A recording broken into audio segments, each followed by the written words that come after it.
Okay po, magandang araw po sa inyong lahat.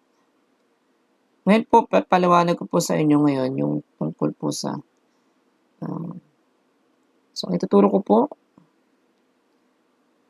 ang papakita ko sa inyo ngayon ay tungkol po sa card list or temporary card. Ito po.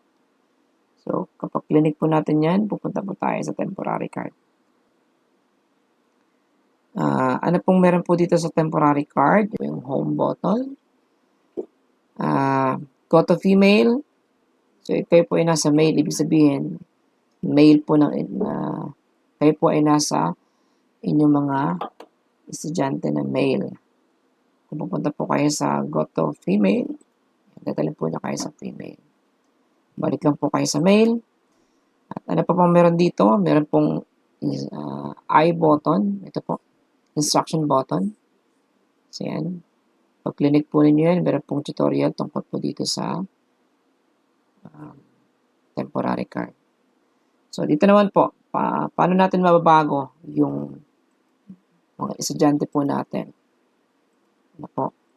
Kasi paano po natin mapapalitan yung mga estudyante natin? Dito po sa baba, sa gilid, ito po. Yan. May drop down list po yan.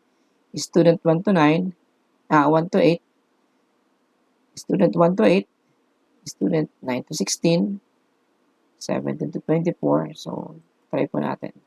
So, and po, student 1 to 8 po natin. So, ganoon din po sa mga female.